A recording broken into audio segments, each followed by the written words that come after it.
on a Wednesday. Here are your bullet points on this first day of February. Shocking information out of the Trump White House. He does again exactly what he said he was going to do. Liberals in complete shock. Let's see here. We'll talk about that as he selects Justice Gorsuch to go to the Supreme Court. 49 years old, graduate of Columbia, Harvard, and Oxford. We'll take that conversation. We'll talk about the continuing complaints over the ban from 7 countries temporarily of refugees coming here.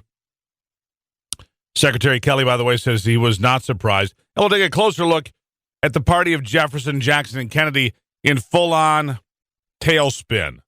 It seems the Democrats just don't want to understand they lost an election. In fact, they've lost a lot of elections. They've lost more than 1,000 seats around this country. We'll have Todd Wood here, Maya MacGuineas, Congressman Bill Huizenga will join me, and Mercedes Schlapp from the Republicans Party.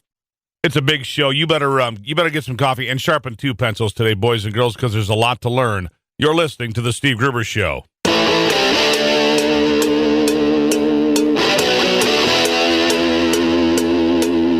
This is Common Sense Radio.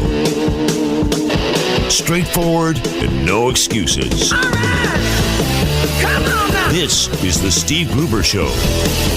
Call me crazy. Oh, yeah. What I said was perfectly right and spot on accurate. Boy's got a mouth like a cannon, always shooting it all. Stop. Got it in Yeah, stop. I mean, you're way off script. Got it in me. Gonna quit until it all comes out. Hey, boy! Been a long education. Yeah, it's not cynical. It's common sense. Pay attention to me when I'm talking to you. I'm gonna rock the nation. Rock the nation. Genuine, accountable, and raw. Here is Steve Gruber.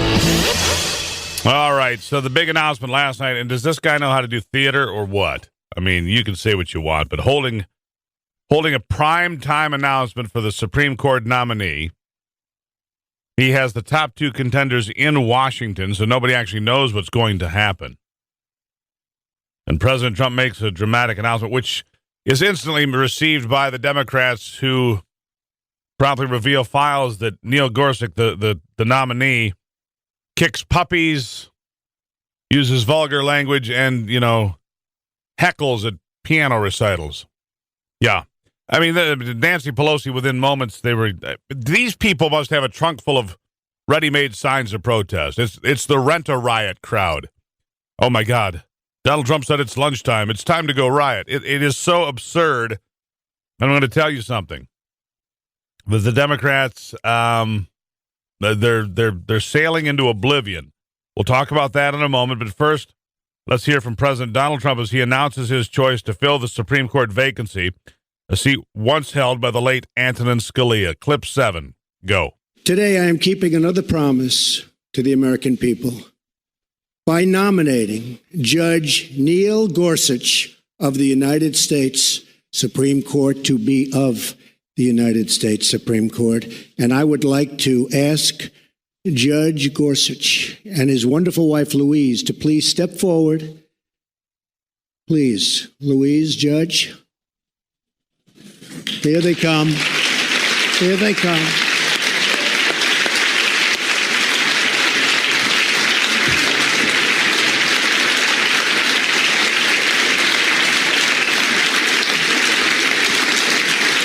So was that a surprise? Was it? Not a surprise at all, but it's a, here's what's also not a surprise. The panic on the left.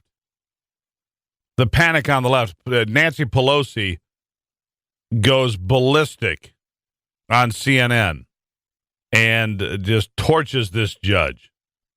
Says it's a very hostile appointment. I mean, this is within minutes. Nancy Pelosi, the Democratic leader of what's left of the Democratic Party, called him a very hostile appointment, a very bad decision, well outside the mainstream of American legal thought, which is complete garbage. The guy is a graduate of Columbia, Harvard, Oxford. He'll fit right in with all the Ivy Leaguers there. He just has a different take on the classes they took. Elections have ramifications, and here's a living, breathing example of it, said Pelosi. And let me tell you something. Neil Gorsuch will be on that Supreme Court. Slam dunk. Pelosi cited Gorsuch's rulings on health care, gun safety, environmental issues to explain her concerns. But they have only 48 seats and nothing they can do about it. The anger on the left continues to grow. But here are my words for the Democrats today, because it seems the Democrats just don't seem to be getting the message. No matter how many elections they lose, they just keep plowing straight ahead without regard to what voters are telling them or regard to what is happening to the party of Jefferson, Jackson, and Kennedy. Let me help if I may. Americans are tired of you and tired of seeing their country divided up and parceled out to ever smaller special interest groups. Americans are tired of being pitted against each other and called names when they have a different idea about what this nation should and could be. Americans have voted out Democrats in record numbers over the last 8 years and put Republicans in their place, and the message just seems to be getting lost. Let's take a look at the numbers. Democrats went from 55 seats in the U.S. Senate to just 46. Democratic members of the U.S. House plummeted from 256 to just 194. Republicans picked up a dozen governorships all across the nation, and Democrats were sent packing from another 1,000 seats in state, House, and Senate seats all over America. Americans have had it. Americans have made that clear. Americans have continued to vote Democrats and their liberal social welfare state programs and their Marxist ideas out of office. Democrats are conducting themselves like petulant children. And if they think they are strengthening their positions of their arguments, I can assure you they are sadly mistaken. Longtime and well-respected Republican Senator Orrin Hatch of Utah, for example, went somewhere he rarely ventures yesterday during his decades in Washington. Hatch said the Democrats who boycotted a committee hearing on a Trump cabinet selection out of spite need to stop acting like idiots. That's a quote. It seems some people just don't get the message, no matter how loud or often the message is delivered. The Democratic Party is on the verge of being deemed completely irrelevant by America anywhere beyond the East and West Coast, save for a few bastions in the flyover states. If the Democrats to continue to rely on the worn-out cries of racism, bigotry, xenophobia, and misogyny when targeting their political opponents, they may soon find themselves numbered among parties long forgotten like the Whigs. If the Democrats refuse to hear the toll of the bell and the changing of the guard and continue to battle President Trump at every step, they will pay a very high price at the ballot box in elections to come, unless Democrats come to terms with the fact that their ideas have been soundly rejected in election after election. The losses so far will look modest by comparison. So here we go. My dear Democratic friends, you have been warned. Please take a breath. Review who you are. Examine your message and what you actually believe should be the future of America. And then talk about that message, because without a message, you and your party, I can assure you, have no political future. What are your thoughts? 888-900-9966, 888-900-9966. I'll take your calls today. It's the Steve Gruber Show on a Wednesday, 1st of February. Back after this.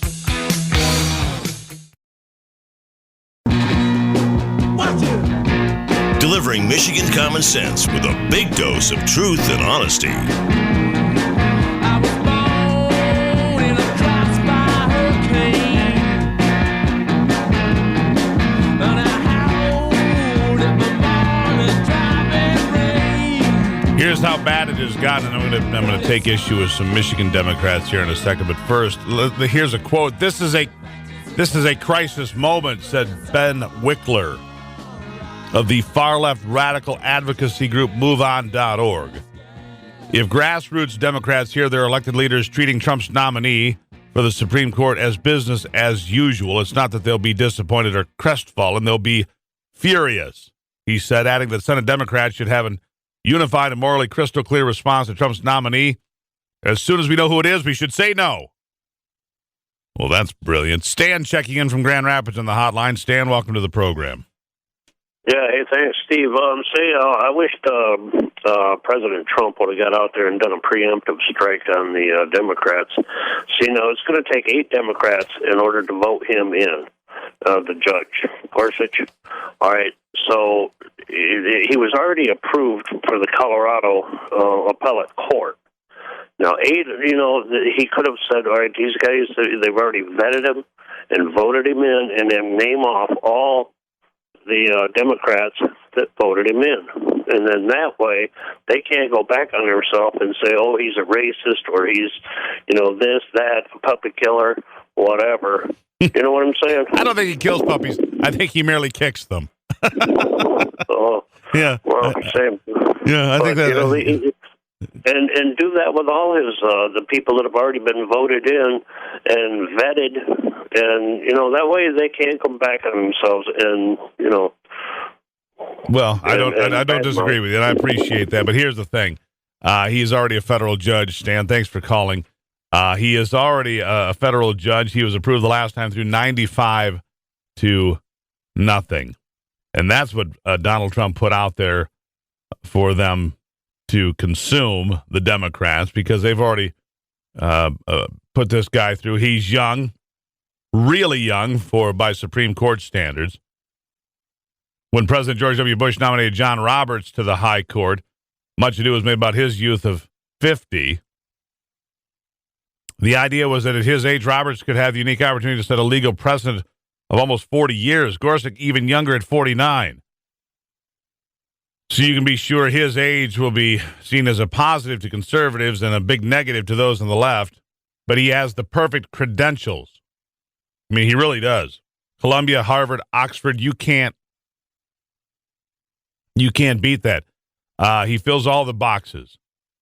Clerked for 2 Supreme Court justices, including Byron White, has been a federal judge for many years. He's a clone of Antonin Scalia. In fact, some say he might be to the right of Antonin Scalia. So let me just take a moment here to all the listeners out there who were or maybe still are fans of Ted Cruz. When you guys said that if Donald Trump were elected, he would select a liberal for the Supreme Court, take a moment and realize that wasn't true. When Donald Trump said he would pick the best conservative for the Supreme Court, please understand that is exactly what he did. That is exactly what he did. He is Antonin Scalia in many ways. By the way, I thought it was a very classy move by President Trump. Very classy move to have Scalia's widow in the crowd last night, in the front row, in fact, right there. Gorsuch is pro-life, but not maybe in the way you would think. He's not issued any major opinion or written directly about Roe v. Wade or abortion.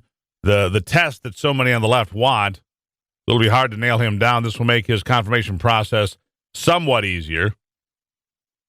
But he has been an outspoken on the issue of euthanasia and end-of-life issues. He has set himself apart from most of even the most scholarly judges by writing a philosophical book about these topics based on political theory and ethics. As impressive as it is, this will still enrage liberals and others who believe that death is your right, whether you choose it or not. And he's from a state that matters. He's from Colorado, a key swing state that President Trump almost won in the election, came very close. And if you take states like New Hampshire, Colorado, Nevada, New Mexico, add those to the total the next time there's an election around here, well, you'll see that it'll change things. And speaking of the election, despite the fact that President Trump turned Michigan from blue to red for the first time since 1988, the state's 2 senators are leading the effort to block anything Trump tries to do, it seems. It really is unprecedented. Democrats vowing to stall, ignore, obstruct, and resist anything the president tries to implement at the very beginning of his administration. Among those, Michigan's Democratic Senator Debbie Stabenow. Gary Peters also there, but Gary Peters did say he would go through the process to hear what Gorsuch has to say. But how can senators from Michigan be acting in good faith if they say they will block just about anything from the White House, no matter what, even if they don't know what it is or could be? It is a disservice to the voters of Michigan who made their choice for president, even if it was only by about 10,000 votes. They made the choice. It is not the place of our senators to be among the irrational group of liberals who think they know what's best for us even if we voted otherwise. It is not their place to nullify our votes by standing in the way of President Trump and his agenda. Thus far, what we have seen is he has done everything he promised to do. As rattling as that may be to those on the left, as rattling as that may be to those that don't support him, as rattling as that may be to people who just can't believe he won, he did win, and he's doing exactly what he said he would do. So here's yet another warning for Democrats everywhere. If you keep on peppering the Trump administration and his voters with insults and degrading comments, you will likely find yourself in a fight to keep your seats in states like Michigan, Missouri, Montana, North Dakota, West Virginia, and a host of others. You will be in deep peril as Democrats if you continue this fight. Stephen Lansing on the hotline. You've got 30 seconds. What's on your mind?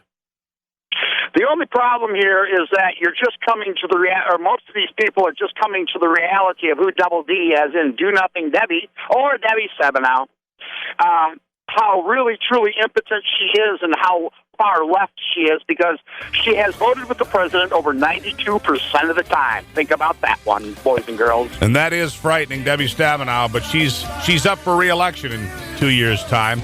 25 after on the Steve Gruber Show.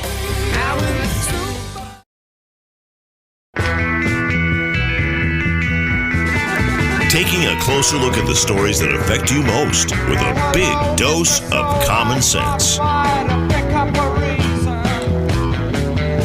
Yes, if you haven't heard, Neil Gorsuch, is it Gorsuch or Gorsuch? Whichever. You know. Alex says Gorsuch. Trump said Gorsuch. Of course, I don't go to Donald Trump for pronunciation guides as a general rule. Yeah, well, I just snorted. Anyhow, but we've now learned that from the left that apparently Gorsuch does in fact kick puppies, has used profanity in his life, and I think he has heckled people at piano recitals. And listen, Nancy Pelosi is going to lay this out for you later with her friends at MoveOn.org, and George Soros will foot the bill for massive campaigns against this guy, who, by the way, like I just said, was so controversial in 2006 when he was nominated for the federal bench that no Democrats even showed up for the confirmation hearings. Didn't even show up. He won, I think, 95 or 96-0 in his confirmation from the U.S. Senate. Todd Wood joining me from the Washington Times now to discuss this further. Todd, welcome back to the program. Hey, good morning, Steve. This guy, by all measures, you know, Columbia, Oxford, Harvard, he should sail through. But of course, now I'm sure he's a puppy kicker and everything else they can imagine. And apparently, in fact, watching Nancy Pelosi, he wants dirty air, dirty water. He hates old people. I mean, the list is endless. Yeah, I mean, if you're a dyed-in-the-wool liberal, I mean, your world is just falling apart left and right. I mean, it's got to be really difficult to deal with what Trump is doing. I mean, you know, I was thinking about this yesterday, that this whole immigration thing, this whole, bringing in as many, Muslims, people across the border as possible, shipping them in as quickly as they could, was all about just trying to win elections because they can't win them. Oh, come on, Todd. You're telling me it was all because they want to win political races and they would do anything, like including burn down their own house just to win? Yeah, and now they're Trump, their whole world, that two decades worth of hard work, is just falling apart in front of their eyes, and they just can't deal. And that's what's happening, I think. We haven't played the bite for these folks yet this morning, but I will here in a moment, because I think Orrin Hatch is a guy who's been around for a long time. He's pretty much, a level-headed guy who doesn't say much. But yesterday he said that when the Democrats refused to even show up for a committee hearing on a couple of the nominees for President Trump's cabinet, he said Democrats have got to stop acting like idiots. I would concur with that. I would concur with that point of view. How about you? Yeah, but I won't hold my breath. No, I wouldn't either. But I will say this.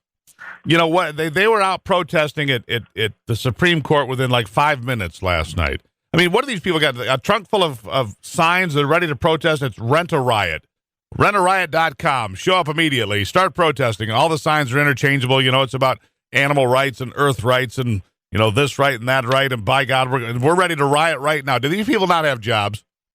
Of course they don't. But, the best thing I saw yesterday was that out at the Dakota Access Pipeline, the state is going to try to collect income tax from all the paid protesters. I got a chuckle out of that one.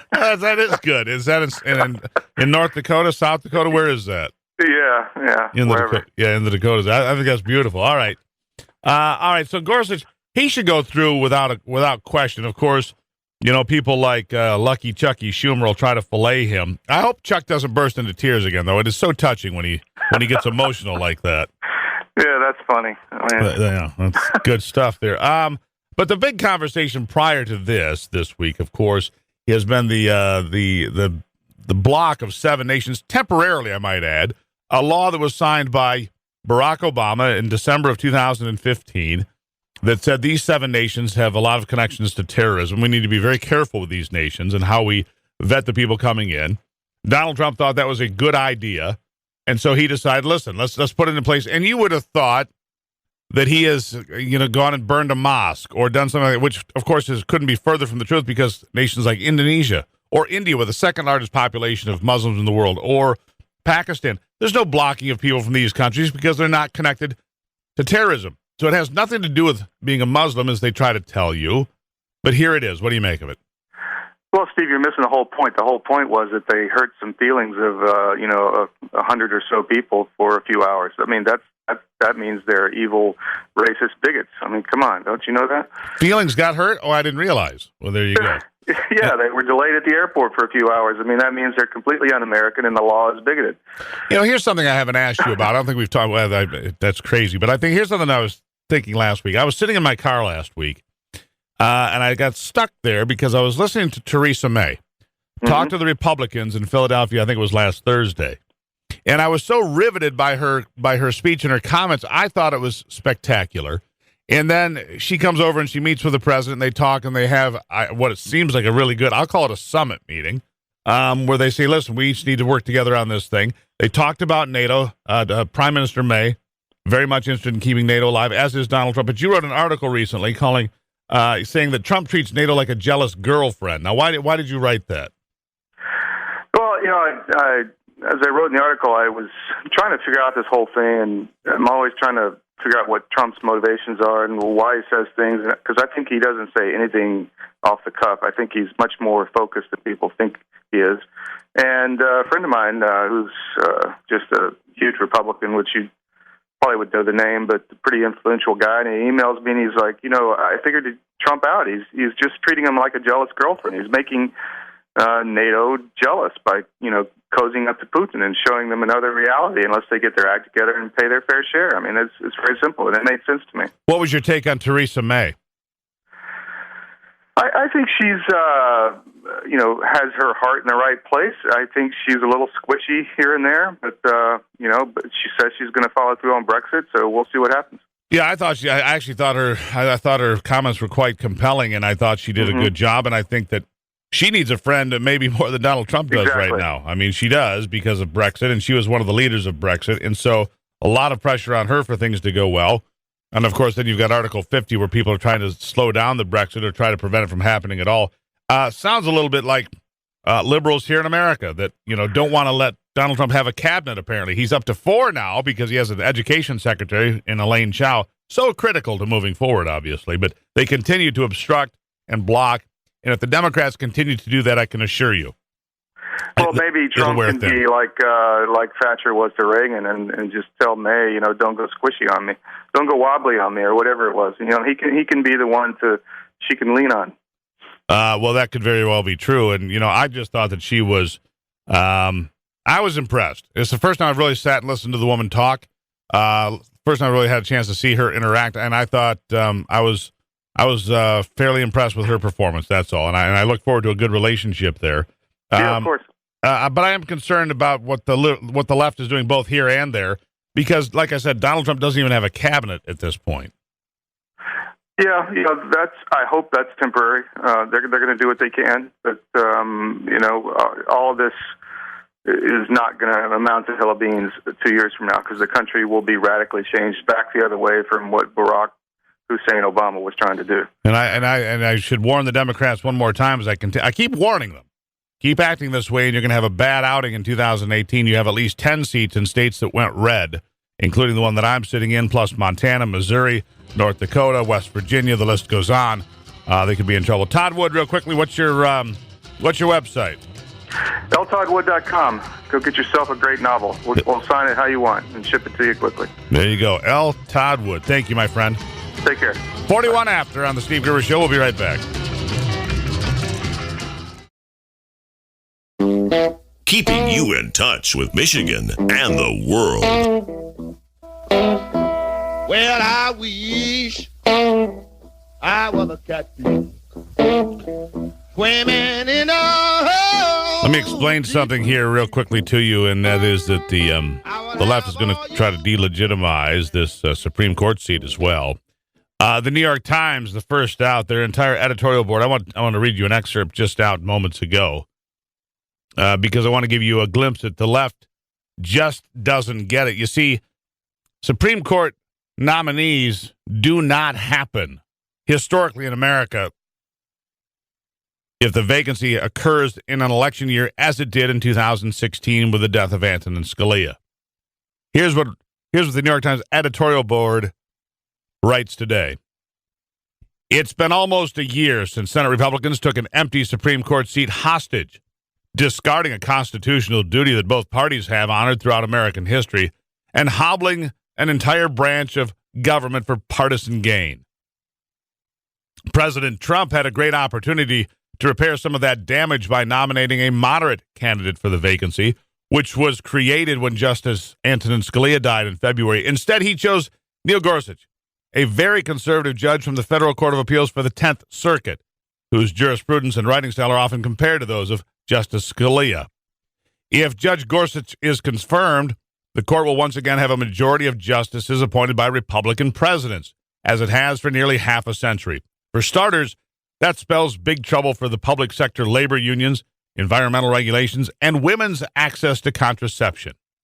If Trump gets the chance to name another justice, the consequences could be much more dire. In normal times, Judge Gorsuch, a widely respected and at 49, relatively young judge with a reliably conservative voting record, would be an obvious choice for a Republican president. These are not normal times. You know what, New York Times? You just don't get it. You don't get it at all. Sit there in your ivory tower, watch the country in between, and have no idea what goes on there or motivates voters. It is people like you. It is people like you that just don't get it. And I encourage the New York Times to keep writing this garbage and this filth and this swill, because you keep encouraging on the voters of middle America who pushed back and said no more.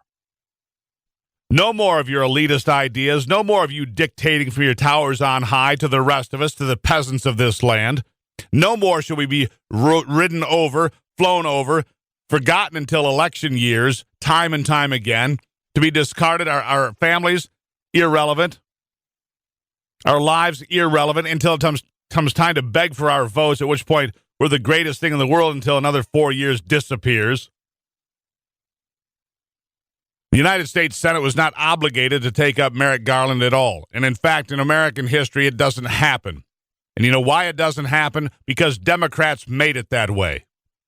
So if you have a problem with it, New York Times, take it up with the Democrats. But the fact of the matter, you, like every other major newspaper in America, were too blinded by ideology to see the fact that Americans weren't going to support Hillary Clinton.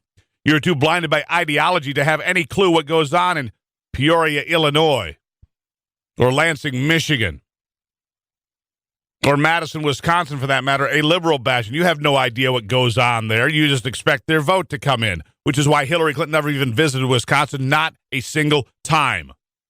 Your arrogance is breathtaking, absolutely breathtaking in this day and age. The New York Times, I don't know if I'd line a birdcage with it.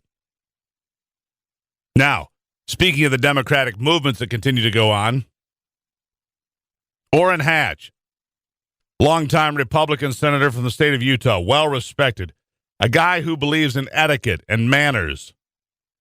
And I haven't heard him get in a tussle with anybody in a very long time, but he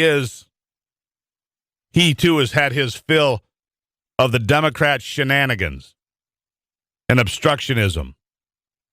Less than 2 weeks into the presidency of Donald Trump, Here's what he had to say when his Senate colleagues from the Democratic Party refused to even show up for a confirmation hearing for President Trump's cabinet selections. Here's what he had to say. It's clip 12, Orrin Hatch of Utah. Go.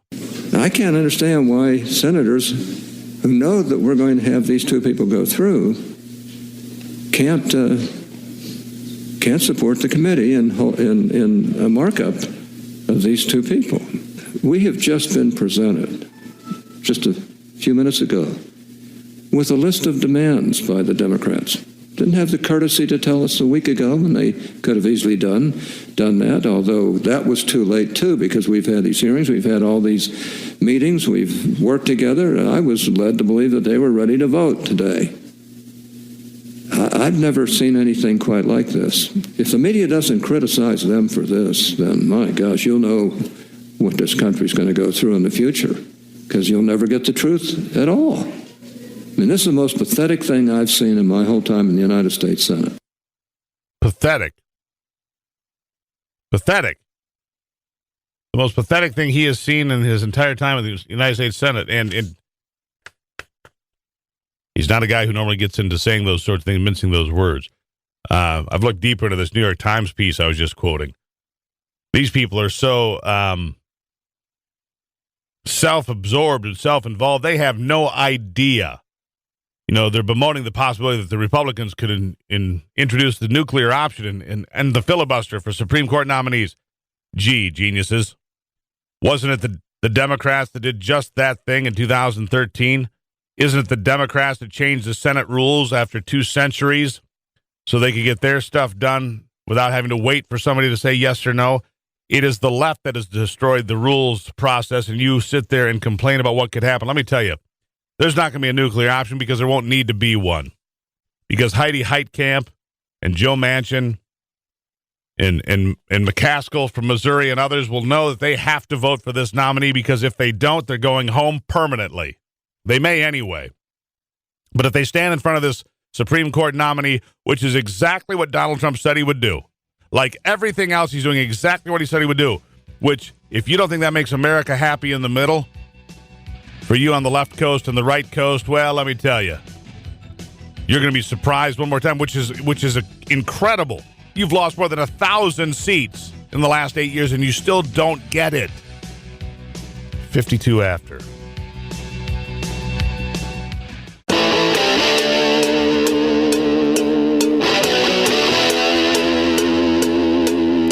This is Common Sense Radio. Straightforward and no excuses. All right. Come on now. This is the Steve Gruber Show. Call me crazy. Oh, yeah. What I said was perfectly right and spot on accurate. Boy's got a mouth like a cannon, always shooting it all. Stop. Yeah, stop. I mean, you're way off script. Got it in me, gonna quit until it all comes out. Hey, boy. Yeah, you know, it's not cynical, it's common sense. Pay attention to me when I'm talking to you. I'm gonna rock the nation. Rock the nation. Genuine, accountable, and raw. Here is Steve Gruber. All right, and it is Wednesday here in the program, 1st of February. Isn't tomorrow Groundhog Day? Punxsutawney Phil? Phil? Yeah. Groundhog Day is like the greatest movie ever for me. Yeah, I laughed my tail off when I watched that movie. Anyhow, let's see what's going on today. Nothing going on here, nothing to see, except that we have a new Supreme Court nominee. Neil Gorsuch has been nominated by the President of the United States. The Democrats took like 3 seconds to decide that he was unqualified, unfit, incapable, and so on and so forth. But in 2006, Gorsuch's nomination was so uncontroversial that not a single Democrat on the Senate Judiciary Committee attended the confirmation hearing at all. He passed both the committee and the Senate without opposition by voice vote. Waltzed right in. During his confirmation process, Gorsuch was praised by senators on both sides of the aisle as very intelligent, called an outstanding nominee, and said to have a sense of fairness and impartiality. Gorsuch has received near universal acclaim from those both from the left and the right with legal liberal minds. And Democrats calling him a very talented, gifted judge. Democrats saying he is very ethical. Democrats saying he is very smart. And Democrats saying he is thoughtful and fair-minded. But today they think differently. Today they say that he is a radical pick, an unbelievable pick, out of the mainstream. The New York Times going crazy, saying it's the wrong thing, and that Donald Trump should have chosen a more moderate, middle-of-the-road jurist. Well, gee, New York Times, we realize you're in full-on panic because your candidate lost in November. You still can't come to terms with it. Well, guess what? You're going to soon. Let's go to the hotline. Matt checking in. Matt, welcome to it. I think this is what won the election for Trump, was putting out the 20 judges that he may pick prior to that election, and people had a good choice of what he was going to do. No question. And this is one of the premier picks, and in fact, he's been called impeccable, sterling, impressive, the type that is common to the high court justices. I mean, it just goes on. There are 12 Senate Democrats that supported Gorsuch's nomination in 2006 that include Chuck Schumer, Dianne Feinstein, Pat Leahy, Dick Durbin, Patty Murray, Debbie Stabenow of Michigan supported this man when he was nominated in 2006 for the federal bench. Other Democratic senators that supported him that are not there anymore, including John Kerry, a guy named Barack Obama, another guy named Joe Biden, and a woman named Hillary Clinton, all supported this guy. Yeah, now they're probably all against him. Of course they are, because it's all about politics, Matt. It's all about politics. Thanks for checking in. It is Tuesday here on the program. Of course they oppose him now. Make no mistake, no Senate Democrats objected to Gorsuch's confirmation or demanded a recorded vote. Nobody.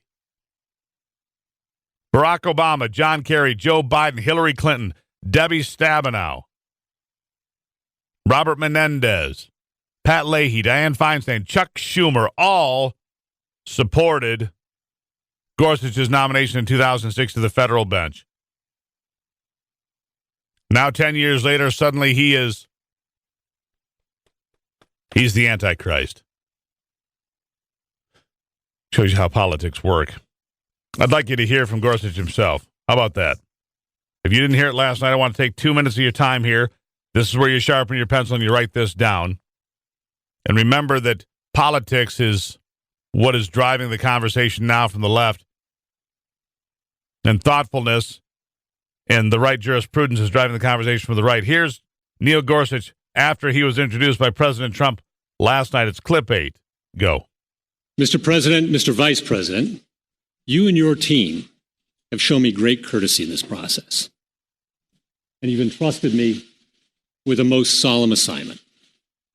Standing here in a house of history and acutely aware of my own imperfections, I pledge that if I am confirmed, I will do all my powers permit to be a faithful servant of the Constitution and laws of this great country. For the last decade, I've worked as a federal judge in a court that spans 6 Western states, serving about 20% of the continental United States and about 18 million people.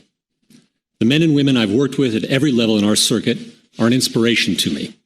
Of course, the Supreme Court's work is vital not just to a region of the country, but to the whole, vital to the protection of the people's liberties under law and to the continuity of our Constitution, the greatest charter of human liberty the world has ever known. The towering judges that have served in this particular seat of the Supreme Court, including Antonin Scalia and Robert Jackson, are much in my mind at this moment. Justice Scalia was a lion of the law. Agree or disagree with him, all of his colleagues on the bench cherished his wisdom and his humor. And like them, I miss him. Practicing in the trial work trenches of the law, I saw too that when we judges don our robes, it doesn't make us any smarter, but it does serve as a reminder of what's expected of us. Impartiality and independence, collegiality and courage. As this process now moves to the Senate, I look forward with speaking with members from both sides of the aisle, to answering their questions and to hearing their concerns. I consider the United States Senate the greatest deliberative body in the world, and I respect the important role the Constitution affords it in the confirmation of our judges. I respect, too, the fact that in our legal order, it is for Congress and not the courts to write new laws. It is the role of judges to apply, not alter, the work of the people's representatives. A judge who likes every outcome he reaches is very likely a bad judge, stretching for results he prefers rather than those the law demands. Mr. President, I am honored and I am humbled. Thank you very much.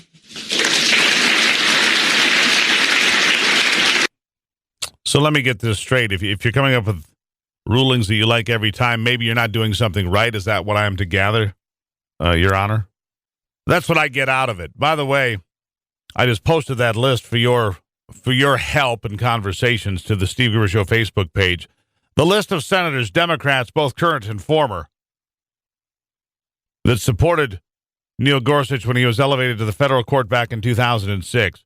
Chuck Schumer, Dianne Feinstein, Patrick Leahy, Robert Menendez, Patty Murray, Bill Nelson, Jack Reed, Debbie Stabenow, Ron Wyden, and others. And Democratic senators that supported him that aren't there anymore, Barack Obama, John Kerry, Joe Biden, and yes, Hillary Clinton supported this man when he was elevated to the federal bench.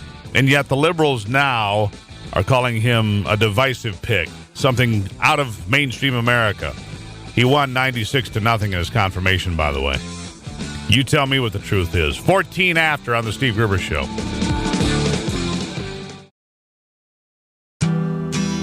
Getting your day started with news from around the state and around the world. Common Sense Radio. This is the Steve Gruber Show. The journey, I was looking at all the life.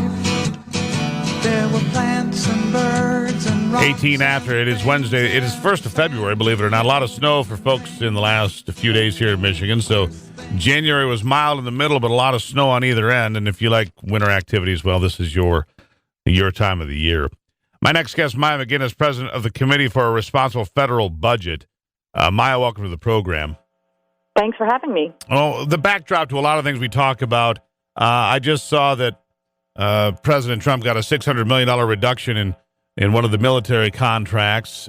He's made some progress in some different places and gotten a reduction in Air Force One. But then we look at the cost of the border wall, $12 to $15 billion. And that's a fair amount of money. But in today's world, $12 to $15 billion doesn't sound like much to us anymore. I think we've been desensitized to how much money is being spent and how deep in debt we really are. True or false? Well, I think that's absolutely true. And part of the problem is that it's very hard to make sense of the difference between millions, billions, and regularly now we're talking in trillions. We just know that they're big numbers, but they're so big it's kind of hard to relate to them. But I think more problematic is that we don't have political leaders who are emphasizing the dangers of this massive debt because it's inconvenient to deal with. It's really hard work to fix the situation because it means we have to start making choices in our budget. We can't just say, oh, we can have it all. But to put it in perspective, our debt is the highest as a share of our economy that it has ever been other than when we came out of World War II. And at that time, it was on a downward path. Now, it's on an upward path. So I should just make really clear, the state of the debt is very, very bad, and we do need to take action to make changes. And that action is not borrowing more. All right, so listen to me. We get told all the time from different sectors, the debt's not that big a deal. We can manage it. We can grow out of it. And I say, I don't believe that. I believe at some point somebody comes knocking on the door because the debt is due and the bill collectors come calling. And at some point we have to pay our debt. But you talk to so many people that just don't believe that. It's no big deal. Well, it is a big deal, is it not? There is absolutely no question. And I think one of the best things that illustrates that this is a denial of convenience instead of reality is when you look at how the political parties tend to switch. Whoever cares about the debt, usually, and this is not across the board, there are many members of Congress, many politicians who really do care about it, but not enough of them. Many of them care about it when they're using the argument to stop the other political party from doing something they want to do. Democrats find fiscal responsibility when Republicans are talking about cutting taxes. And it's true, those tax cuts would blow a bigger hole in the debt.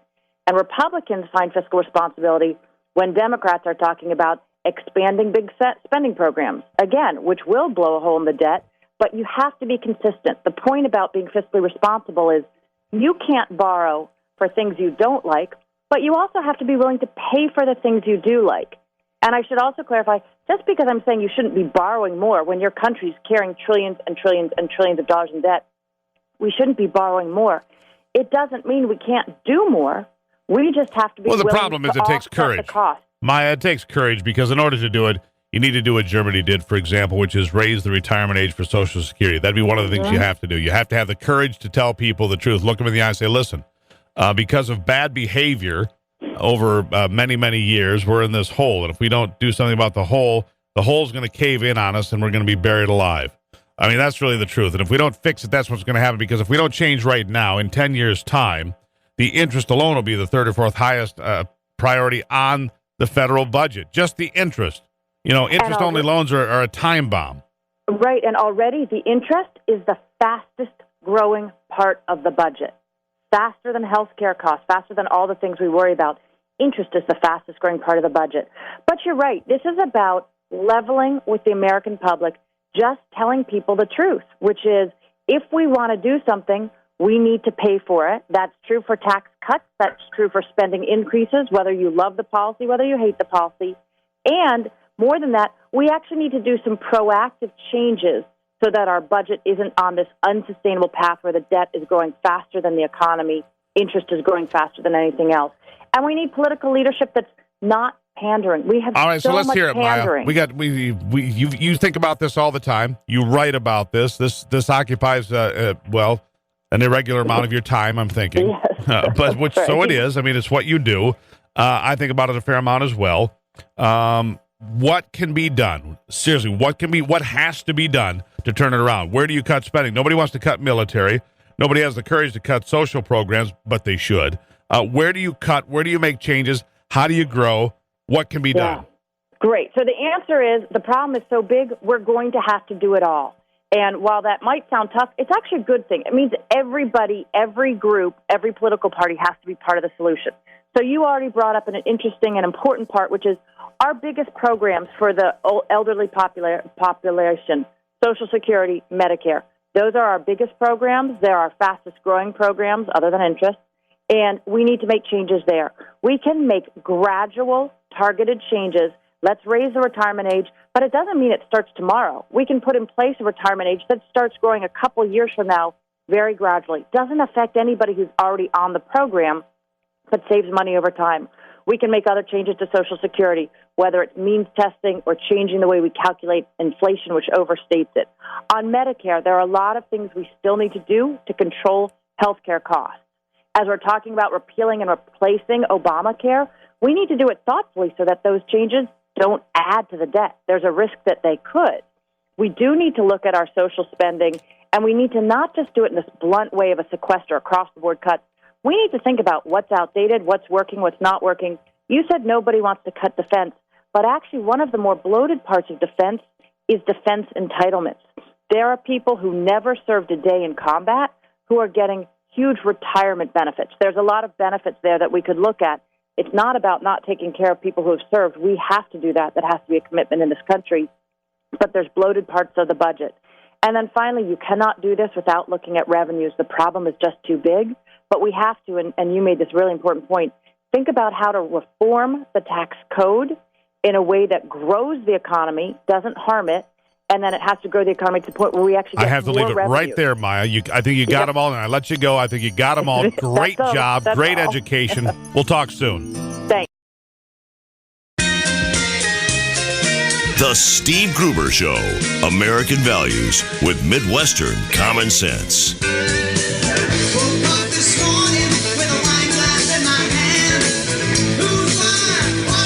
33 after on this Wednesday, the 1st of February. Lots to talk about. A lot of it going around Neil Gorsuch, of course. And of course, a lot of conversation this week about Donald Trump's executive order temporarily putting a pause on those coming to us from 7 different countries, possibly longer from Syria. and all sorts of people saying that's unconstitutional. You know, I read the Constitution. I've got a copy of it here on the desk every day. I don't find where the president is barred from keeping the country safe and restricting immigration from anywhere. I don't think the United States is constitutionally required to take people from anywhere at any time. Maybe I'm missing it. Ilya Shapiro here, Senior Fellow in Constitutional Studies at the Cato Institute. Ilya, welcome to the program. Good to be on. No, I did. I'm going to ask you about something that's not on my list here, because I did see somebody from the Cato Institute make the comment that Donald Trump issuing the executive order to delay immigration and refugees from 7 countries is, in fact, unconstitutional. Please help me, because I don't find that. Well, I don't think it's a constitutional issue so much as a statutory one, and it goes to the fact that this order wasn't lawyered very properly or implemented, let alone. The president certainly can put a pause on nationality-based entry from various types of people, refugees, students, workers. There are statutory limitations on immigrants, so if you have a green card or another type of visa that's considered an immigrant visa, there are statutory protections against national origin discrimination. But if you don't have a green card or a visa, he can block anyone from any region for any reason at any time. Yes or no? Not for any reason, for national security reasons. Well, that's where there'd be no other reason to protect people. And national security can be spread to mean just about anything, can it not? I mean, you can... No, right. But again, the technical... I hate to be a lawyer here, but there are legal technicalities here. So, again, the problem is that this was designed and rolled out in such a way without complete vetting or guidance to the Border Patrol and the airport officers and everything. So the whole thing was a botch from that perspective. But there is a way to do this where it's legal, quite aside from debating whether it's good policy or not. Well, it looks to me like it might have been bumpy at the beginning, but it seemed to roll out just fine. It's inconvenienced a few people, but if that means security for the country, then the people that voted for Donald Trump are getting exactly what they voted for and expected. There are no surprises here to anyone. Not to me, anyways. It's exactly what he said he was going to do, although he may have been able to vet it better on the front end as far as what he was doing. Now, you've written a column here that you say that Barack Obama, meanwhile, violated the Constitution during his presidency extensively. Tell us about that. Well, sure. This was by design from the very beginning. And I'm not talking about major pieces of legislation like Obamacare or the financial regulation Dodd-Frank. That's in terms of legislation. But in terms of executive action, whether orders or guidances or other types of things, also in Obamacare implementation, but the immigration executive action, lots of other things, Obama began ruling with his pen and his phone because, quote, we can't wait. And when Congress doesn't act, he will, even though the Constitution doesn't give the president more power simply because the legislative branch won't enact his agenda. In fact, it was designed specifically to move slowly, to be for there to be gridlock, as they say. But that's why President Trump has been able to run through this series of executive orders early in his presidency, is because there was no foundation built for Barack Obama's moves. There was no congressional debate, no laws signed, no bills signed into law, which made it very easy to reverse them. Is that? I mean, that's what it looks like to me. Yeah, if you live by executive action, you die by executive action, and that's what's happening now. And some of the areas that I list in my article, actually, Congress rejected the Obama agenda. For example, with carbon emission regulation of greenhouse gases, the so-called Clean Power Plan. Congress rejected that, and then Obama decided to implement that through the EPA regulations, which is another problem. All right, so let me ask you this: as you look at obviously the judiciary in full view right now with Neil Gorsuch, what do you make of his selection as the nominee to fill the vacancy on the Supreme Court? I think it's a brilliant choice, and I think President Trump, I have to hand it to him on this one. He fulfilled his campaign promise. A large part of the reason why he was elected is because conservatives, religious and otherwise, returned to the fold and pulled the lever for him on Election Day because they were concerned about the future direction of the court and of the lower courts. Gorsuch is a wonderful jurist. He has a great sense of the Constitution structure and how that protects our ordered liberty, and is a very much in the mold of Justice Scalia. In fact, to a large extent, the things that I disagreed with Scalia on, I think Gorsuch is better. All right, so let me ask you this. You made the comment that Donald Trump has fulfilled his campaign promise about picking a conservative jurist for this position. You sounded surprised, but yet, from where I sit, it looks like Donald Trump is fulfilling every campaign promise he made, and he's doing it. He hasn't even been in office 2 weeks.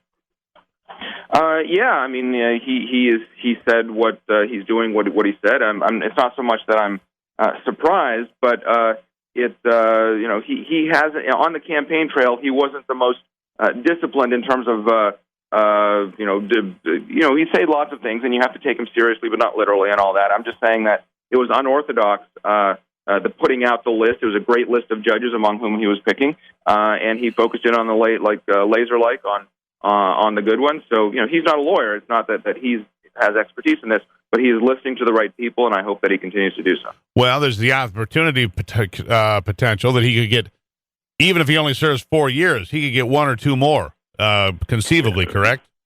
That's right. There are 3 justices. Forget the Scalia seat. There are 3 justices who are 78 or older. So it's quite likely he'll get at least 1 more. And let's not forget the lower courts. The Supreme Court only decides 65, 70 cases a year. The lower courts decide 35,000. And President Obama managed to turn, of the 13 federal appellate circuits, when he came in, only 1 of them had a majority of Democratic appointees. Now 9 do. So in a 4-year term, you can appoint about 20% of the federal judiciary. Well, and here's the thing. Barack Obama, by design, with the Democrats employing the nuclear option of no filibuster, were able to pack the second most important court in America all the way across the country. Now that nuclear option, having been exercised by the Democrats, Republicans can do the same thing in return. That's right. With the lower courts, absolutely. There's a question now with the Supreme Court. The filibuster wasn't removed for that, but I think in picking Gorsuch, who has such impeccable credentials and was confirmed unanimously by a voice vote, including Senators Leahy, Schumer, Feinstein, lots of the leaders of the Democrats in the Senate now. Let me give you 2 more that voted for him. Obama and Clinton. Go on. That's right. I was just listing ones who are currently still in the Senate and I understand. Are considering whether to filibuster, I suppose. But you're right. It's going to be very hard for Democrats or activists to latch onto this, and if they spend too much fire now, they're going to look even more foolish at the next vacancy. Well, they don't seem to care. There seems to me, I just read an op-ed in the New York Times that, Trump is filling the stolen Supreme Court seat. The people on the left, they have a failure. What we have here is a failure to communicate, I think is how the line goes from the movie. Anyhow, Ilya, I greatly appreciate your time. We have so much more to talk about. I'll have to have you back because that was the hot topic of the day, and you did a great job covering it. Thank you. My pleasure. Take care. Ilya Shapiro, everybody, here on the program. He is from the Cato Institute, an attorney himself, sorting some of these things out. But he says Barack Obama, one of the biggest abusers of the Constitution when he was president. We'll get back to that topic again someday, I'm sure. 41 after on the Steve Gruber Show.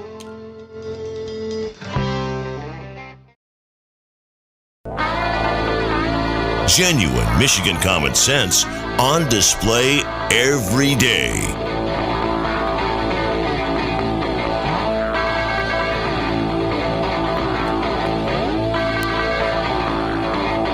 I guess the best way to gauge what's going on in Democratic circles and liberal minds when it comes to everything going on. Here's an opening line from another op-ed just posted by the New York Times. I am hard-pressed to think of one thing President Trump has done right in the first 11 days of his presidency. Not one thing has he done right. Not meeting with Theresa May. Not saying it's time to renegotiate NAFTA to benefit American workers. Not turning back the Trans-Pacific Partnership to help American workers. Not one thing. But then the guy says, until he chose Neil Gorsuch to be a justice on the Supreme Court. To say it's contentious out there is mild to say the least. The Democrats are taking on the scorched earth policy. They're going to have a hard time with Gorsuch, though. When Chuck Schumer voted for him, Hillary Clinton, Barack Obama, Pat Leahy, Debbie Stabenow, all of these folks voted for him unanimously and supported him when he was put to the federal bench in 2006. It's contentious in Washington, though, to say the least. Our good friend Congressman Bill Huizenga from Michigan's 2nd Congressional District on the line. Bill, welcome to the program. Hey, Steve. Good being with you. Always a pleasure, my friend. So things are a little contentious in Washington, it seems. A lot of banging of pots and pans and noise. Yeah, out here in D.C. and back home in the districts as well, you've got planned and organized protests that are happening. And so I on Thursday, the 2nd District Democrat Party is organizing a protest because I'm not listening to them, and because I'm pro-life and I'm against the Obamacare. So they want to protest me, but it's they're conflating all kinds of issues. It's basically all just about the election. Well, look at yourself. They have to protest. I mean, you look at yourself. You need to be protested immediately. Exactly. But let me ask you this about the protesters. Do these folks drive around with signs in the trunks of their car and they're ready to protest on a moment's notice? I mean, because there are protesters out so fast. Last night, Gorsuch, he's awful. He's not mainstream. He got approved 96-0 and praised by Schumer and others. And now he's just the worst thing ever. Really? Nancy Pelosi on CNN 5 seconds later is like, he is the most divisive pick in American history. I'm like, I'm sorry, what medication are you on, Nancy? I know it is amazing, and as I think you were pointing out as I was coming on, you've got Schumer out there and others,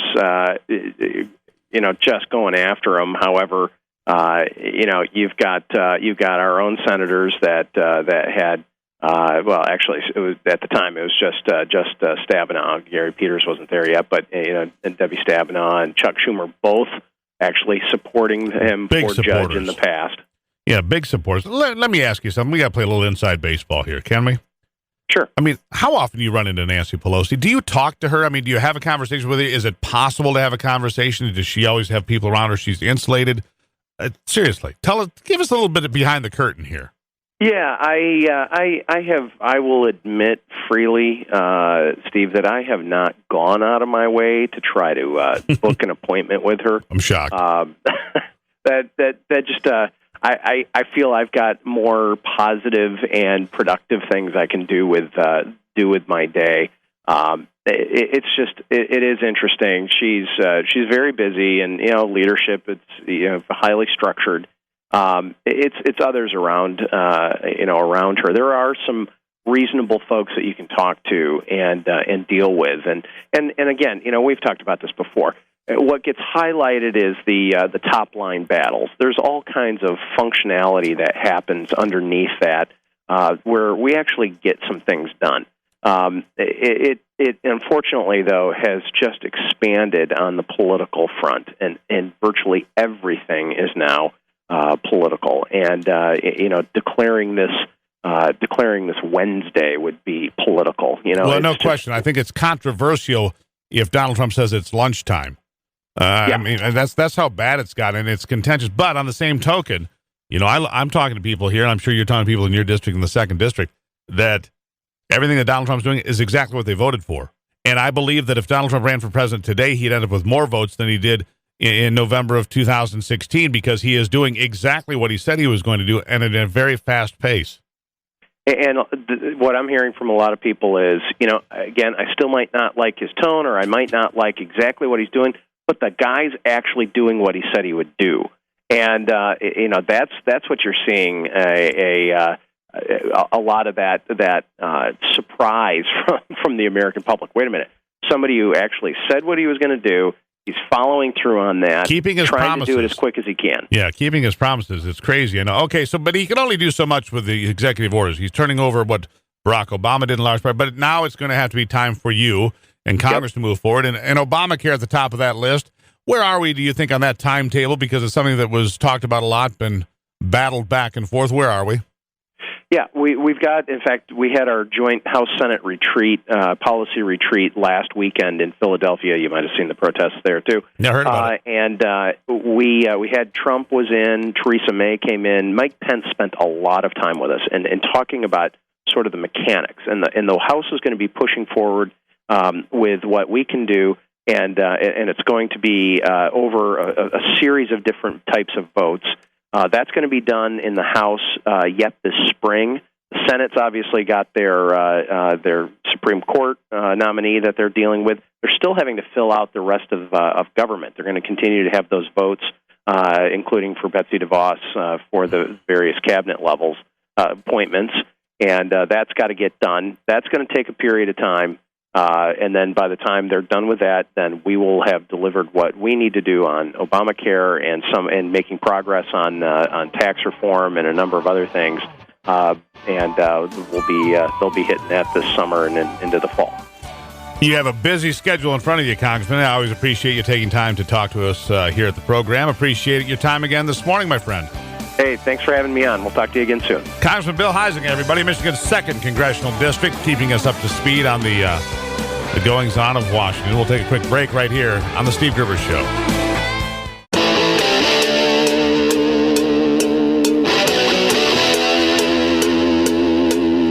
This is Common Sense Radio. Straightforward and no excuses. All right. Come on now. This is the Steve Gruber Show. Call me crazy. Oh, yeah. What I said was perfectly right and spot-on accurate. Boy's got a mouth like a cannon, always shooting it all. Stop. Yeah, stop. I mean, you're way off script. Got it in me, gonna quit until it all comes out. Hey, boy. Been a long education. Yeah, it's not cynical. It's common sense. Pay attention to me when I'm talking to you. I'm gonna rock the nation. Rock the nation. Genuine, accountable, and raw. Here is Steve Gruber. All right, it's the 1st of February, 2017. Groundhog Day. I guess that would be tomorrow. We'll see if the little rat sees his shadow or not. We'll find out how that works out. Neil Gorsuch, put forth by President Trump last night to fill the vacancy on the Supreme Court.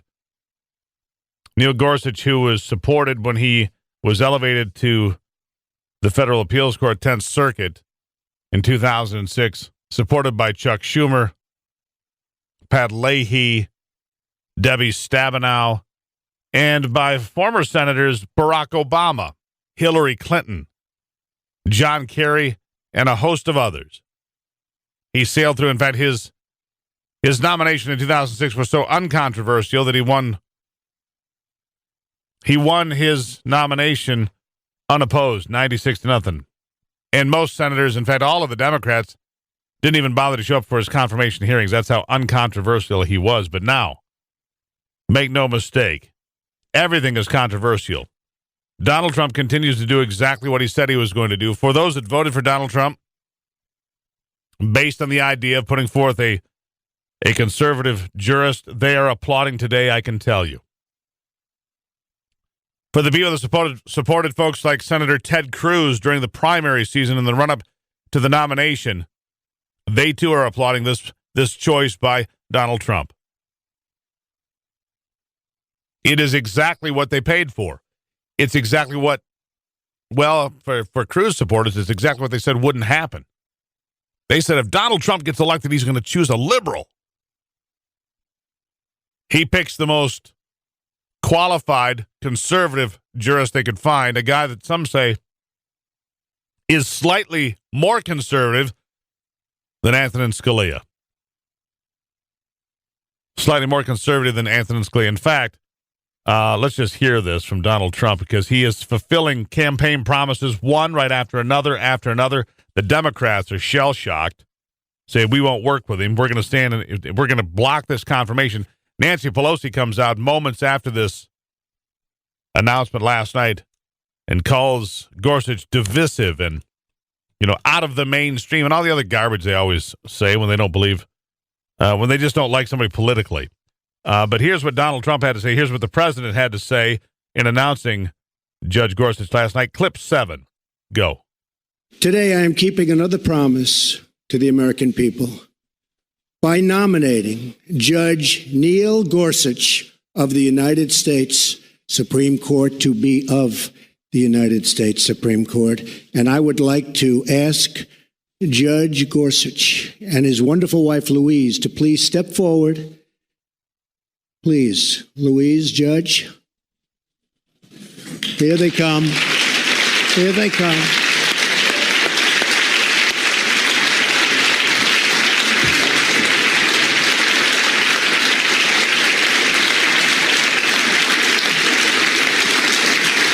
So was that a surprise? Was it? No, not really, except for those that strongly oppose you. The New York Times writes in an op-ed today, it just shows you how out of touch these folks are. They write an op-ed that Donald Trump was selecting somebody for a stolen Supreme Court seat. The fact of the matter is, in modern history, led by the Democrats, I might add. Don't let them try to tell you otherwise. This was led by the Democrats. Democrats have said for a very long time that if a vacancy occurs on the Supreme Court in an election year, we won't even hear it. We won't even. They said that about George W. Bush. If a vacancy came up in his last year in office, they wouldn't even listen to who the nominee is. Now the shoe's on another foot. They want a different standard.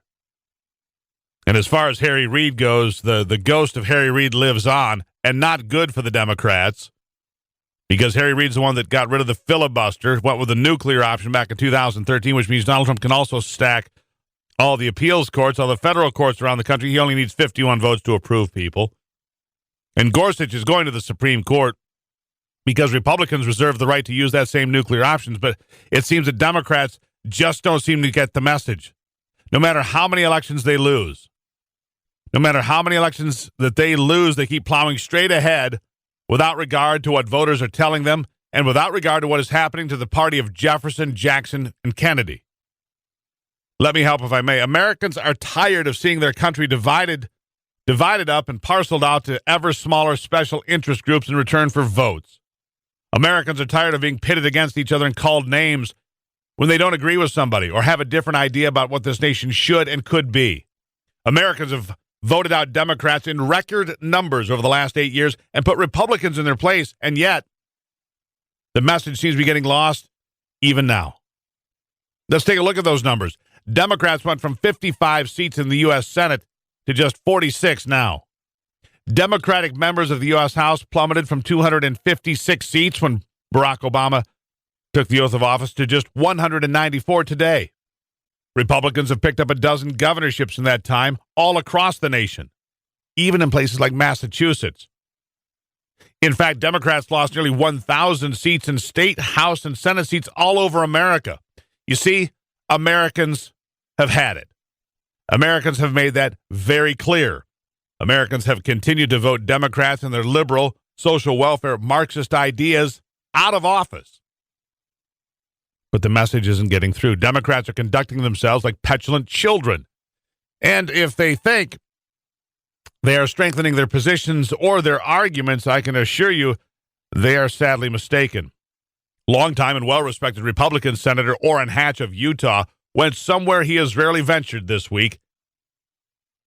Hatch said the Democrats who boycotted the committee hearing on Tuesday of a Trump cabinet nomination out of spite need to stop. Listen to this, acting like idiots.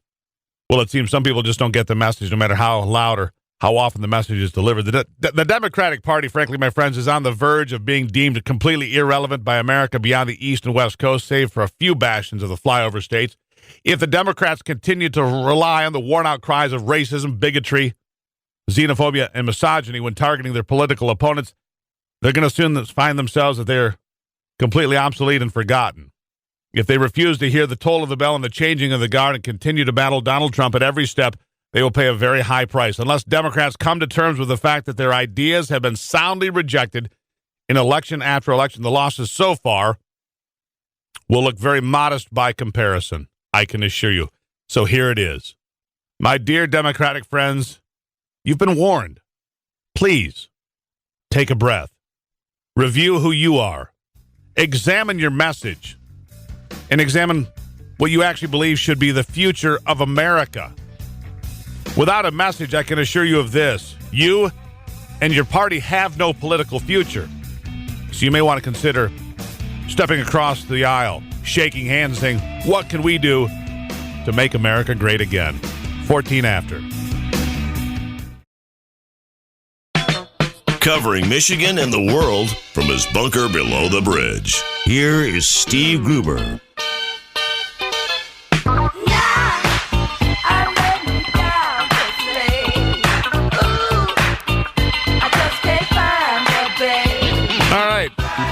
It's 33, it's 18 after. I'm getting ahead of myself. Colin Hanna, president of the Let Freedom Ring USA Incorporated, a nonprofit public policy organization, committed to the idea of promoting constitutional government. Isn't that outrageous and, out of the mainstream? Colin, welcome to the program. Well, thank you, Steve. I'm glad to be in the bunker with you. Well, we need to get to it. But, I come out of the bunker, and then I roam freely shooting. Just metaphorically speaking, boys and girls, let's not get too fired up. What is your primary current project? Well, we're trying to alert people to just how pernicious the Chinese hacking of America's corporate sites are. There's been a lot of attention paid to the Russian hacking of the DNC, and rightly so. It ought to be a cause for alarm. I'm not one of those who dismisses it as insignificant. But if you look at the way the Chinese are attacking some of our corporate sites and stealing some of our intellectual property, it is absolutely alarming, and the average American doesn't know a thing about it. Hasn't this been going on? I mean, China's been stealing patents and so forth for years and years. Oh, sure. We're used to that on things like sneakers and pocketbooks everything, and watches and whatnot. But how about stealing the intellectual property of our steel companies, the very high-end, high-tech alloy mixtures that are used in making steel lighter and stronger, that are absolutely essential to our defense establishment, key to maintaining leadership in aircraft manufacture. That's a different kind of thing altogether, and it actually becomes a strategic concern, a national defense concern, not just some question of whether or not you've got copycat sneakers. Well, there's no question. The Chinese have been stealing everything from sneakers to high-tech equipment to, their cruise missiles and their aircraft carriers are designed after ours, are they not? Oh, sure. Look at their aircraft. Put a picture of the latest Chinese fighter alongside our F-35. Well, absolutely. It's the same plane, Colin. It is. And look at their aircraft carriers and the technology that they have, because but you go back to private business, which we're focused on here. They haven't any respect of trademarks or patents or any of that. They don't care.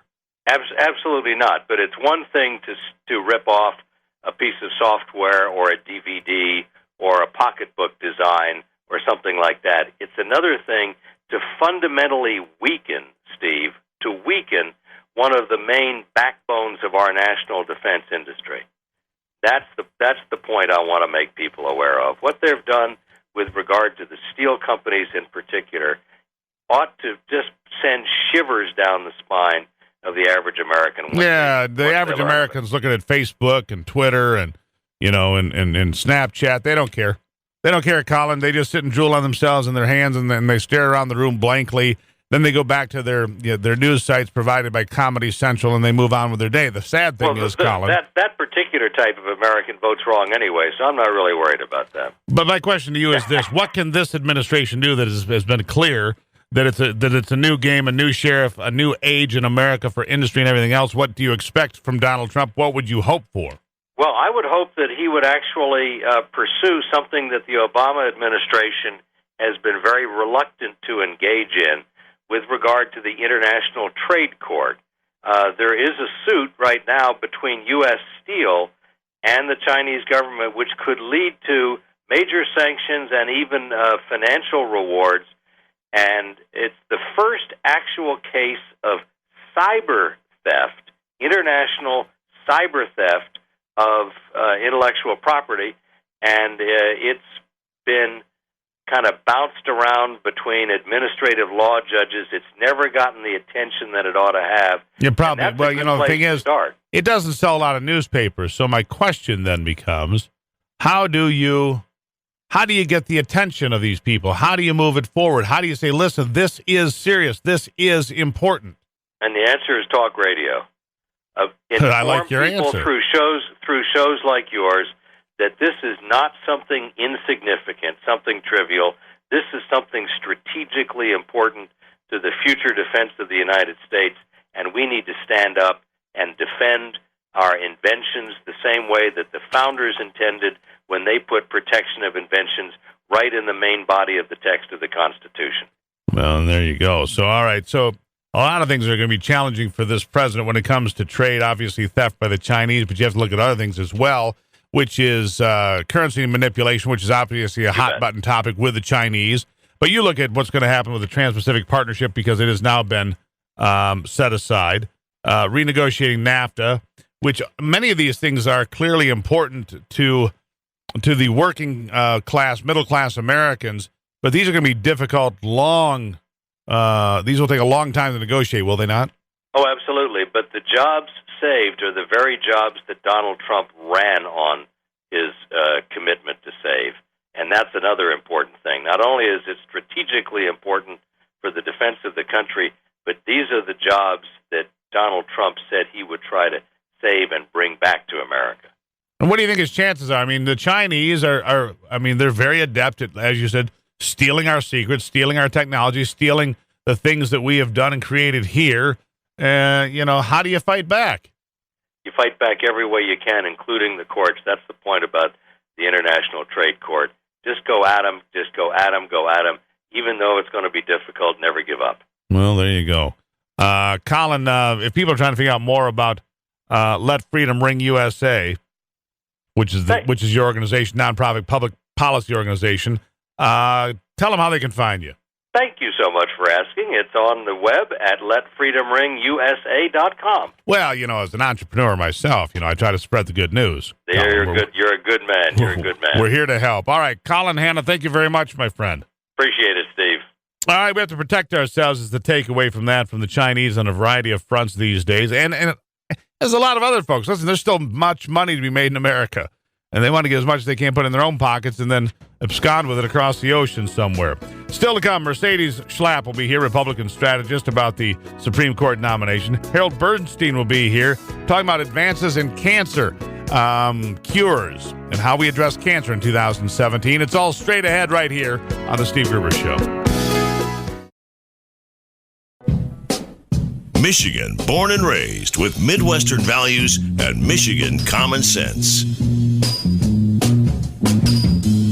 Working in a coal mine, going down, down, down. Working in a coal mine, about to step down. Working in a coal mine, going down, down, down.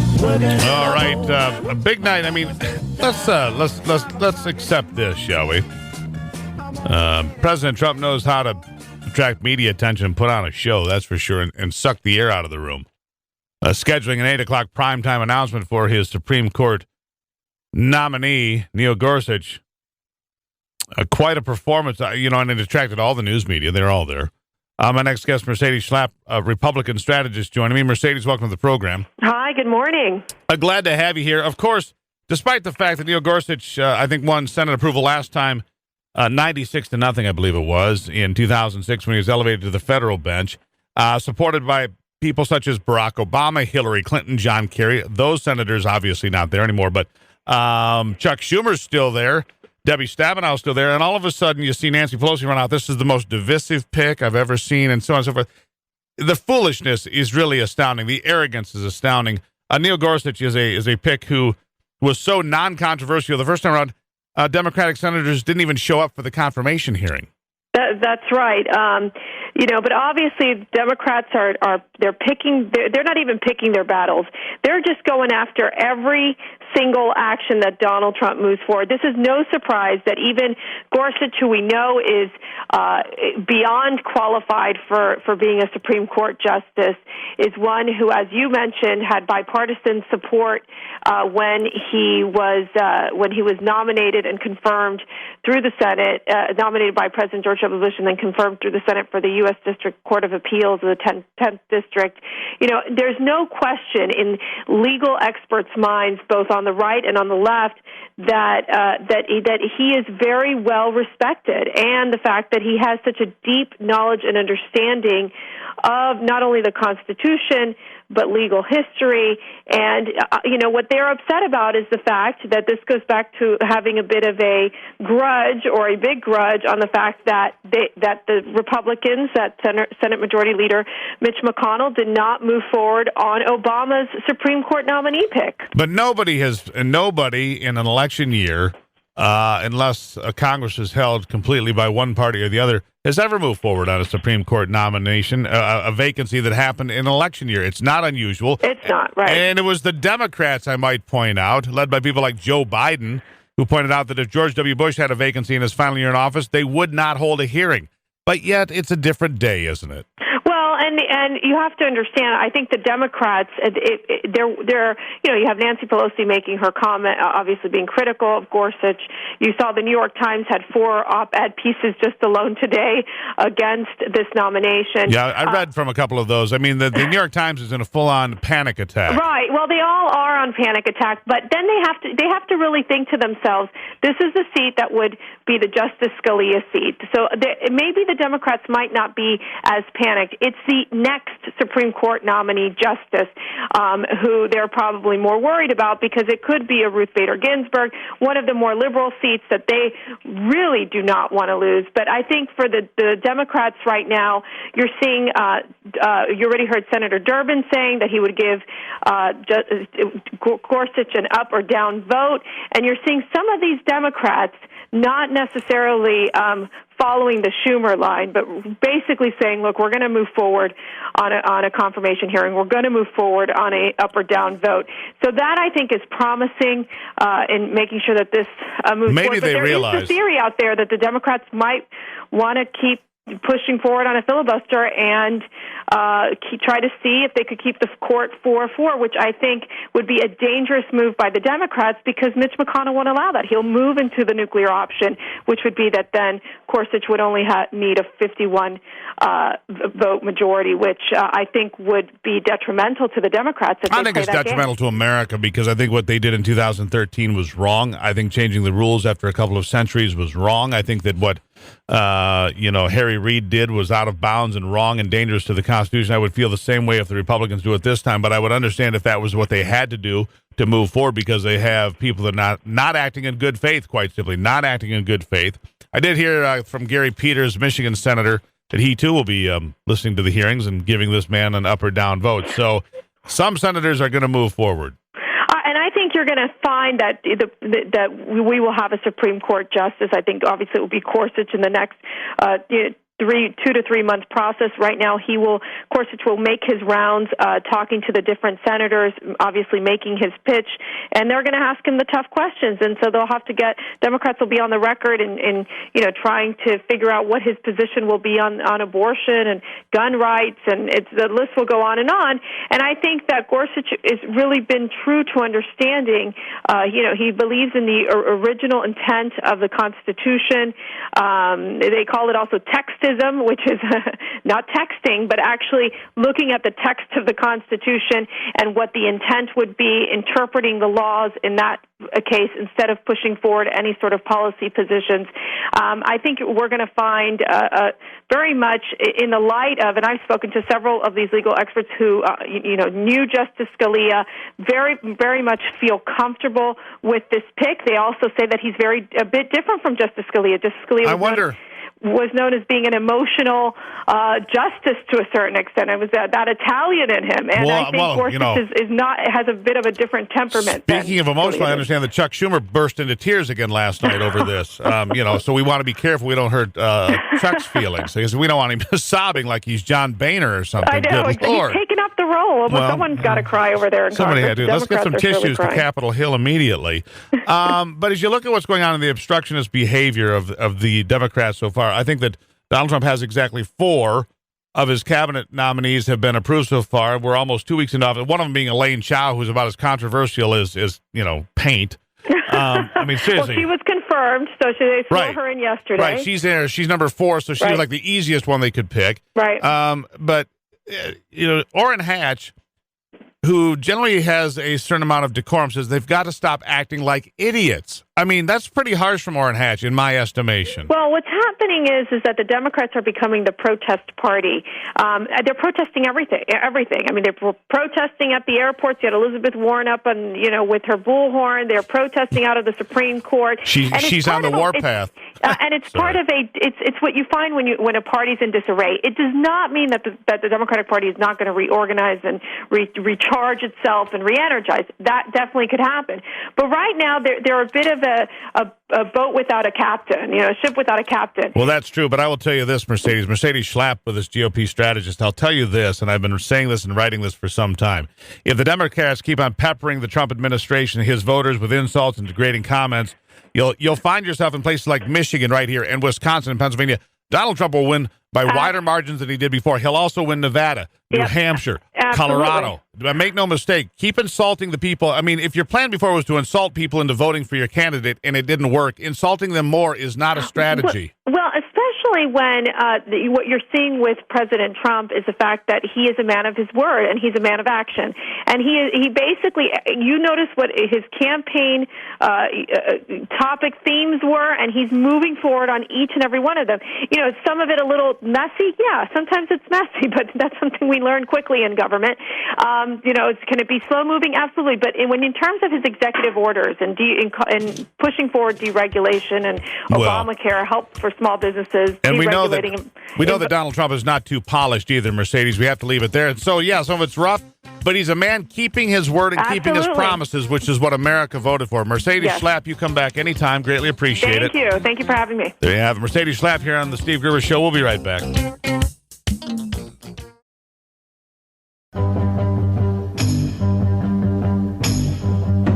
Keeping you in touch with Michigan and the world. It's 45 after on this first day of February 2017. Thanks for dialing it in. From time to time, we talk about other things that affect your life and your lifestyle. Cancer being one of those. Me being a cancer survivor, if you've heard me talk about it, I don't talk about it much, but I am, and so therefore I have an affinity for these sorts of topics. My next guest, Dr. Harold Burstein, PhD, co-executive editor of the Clinical Cancer Advances 2017, and World Cancer Day coming up on Saturday, February the 4th. Dr. Burstein, welcome to the program. Thanks for having me on, and congratulations to you as a cancer survivor. Well, it was an awfully long time ago. I was awfully young when it happened, but I appreciate that. I'm glad I'm here. We've come a long way since the 1980s when I went through that period of my life, and we've made a lot of terrific advancements, but yet I still know people just recently that lost that battle. What are the advances we're making? What strides are being taken? Well, this year we're really focusing on a whole new class of drugs called immunotherapy drugs, which we recognized as our advance of the year this year. And the acknowledgement is because of the importance of these drugs in being a whole new therapy, a whole new way of thinking about treating cancer, different from what we had in the past with chemotherapy and even more modern targeted drugs. And what we saw this past year is a wave of success as these immunotherapy drugs, which allow the body's own immune system to attack the cancer cells, showed their value in a variety of different kinds of cancers, including lung cancer, bladder cancer, kidney cancer, some kinds of lymphoma, and other tumor types. So really a spreading wave of this whole new therapy of immunotherapy to treat a number of important cancers. So that's a huge step forward. I mean, that's a critical step forward. I mean, I can't overstate that. It's been extraordinary. In my professional lifespan of the past 20 years, this is the most revolutionary thing we've seen for so many of these cancer types. And what's exciting is it builds on decades' worth of research that suggested that the body's immune system might be able to attack the cancer cells, but where we really didn't have the tools to enable that. What we now are seeing is that as these tools come forward, there's success against more and more different types of cancer, helping cancer patients live longer and do better. All right, let me ask you this, Doctor, because I've done some reading about these, I don't know, I'll call it a microbot, or tiny little robots of sorts, if you will, that are introduced into your system that basically cruise around in there, and it's like, for lack of a simpler analogy, it's like a video game. They go in there, they target the cancer cells, and they pick them off while they're cruising around inside people's bodies. Is this science fiction, or is there actually some truth to this? I think that's going to have to be the advance of the year in a few more years yet. What we do have, though, are many examples of precision medicine, where we have especially antibodies or certain kinds of other drugs that target very specific mutations that might happen in only a fraction of cancer cells. So, for instance, we've learned that about 10% of lung cancers have a very specific mutation in a protein called the EGFR, the epidermal growth factor receptor.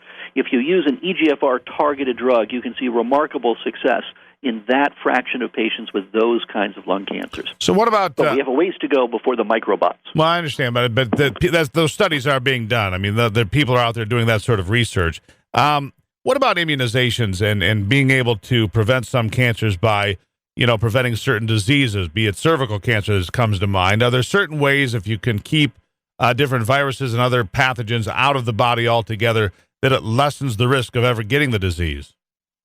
You're absolutely right about that. And the vaccine for HPV, human papillomavirus, which is now being widely recommended to Americans, has already shown that it can reduce the risk of cervical cancer and probably will also reduce the risk of head and neck cancers. Many cancers that arise in the throat and elsewhere are also caused by HPV. And that's a fantastic example where we're hoping to actually prevent people from ever getting cancer. Which is always that's the best line of defense, is never be sick at all. Dr. Harold Burstein with us here on the program, executive editor of Clinical Cancer Advances for 2017. As you look, you compare to where we are today to the 1980s when I had my illness for a period of time there. The advances are incredible. We've come a long way. My question to you is there still enough research being done? Should there be more? Do we need to dedicate more resources, more money, more time, more scientists? What do you make of that question? Absolutely, there is a huge need now. As we have gotten better and better at understanding the basic biology that lies behind cancer, we now really have a whole new set of questions about individual subsets of tumors, trying to classify them using genetic sequencing or some of these immune profiling tools that we now have. And we're getting far more granular into the nitty-gritty of what really drives the tumor. So all of that takes resources. The federal government historically has been a huge backer of cancer research through the National Cancer Institute and a variety of other programs. Everybody in the cancer community hopes that support continues on Capitol Hill and with the new administration. We know that Vice President Biden, when he was in office, was a remarkable champion for those causes. And cancer touches so many lives. It's one of the things that Americans really are very uniformly in support of, is cancer research and ways of attacking this disease more successfully. So we hope that there will be a strong and sustained support for that effort. And we certainly know that the awareness about cancer and disease has had its effect on the general population. Smoking in America is at its lowest level of modern times, probably since cigarettes were introduced, actually. So smoking is down. People know about the problems with obesity or consuming too much sugar, all things that can contribute and create cancer, because obviously if you don't smoke, your chance of lung cancer is reduced infinitely. I'll give you 30 seconds for the last word here, Doctor. Well, you can attack cancer in a lot of different ways. Obviously, people who have cancer require treatment, and that can be surgery and medicines and radiation therapy. And with that, we're curing more and more people of cancer, more and more cancer survivors. We can also do things to prevent cancer. We talked about quitting smoking, cervical cancer vaccines, using sunscreen. There's some common sense things that Americans can do every day to help reduce their risk of cancer. And they can also get screening, like colon cancer screening and mammograms for breast cancer. So with all of that, we're seeing marked improvement in the survival rates for cancer, and we hope that continues. Dr. Harold Burstein, thank you so much. Great conversation, great information, and a message of hope, and I appreciate it. Thank you. There you have it, Dr. Burstein. We'll be right back.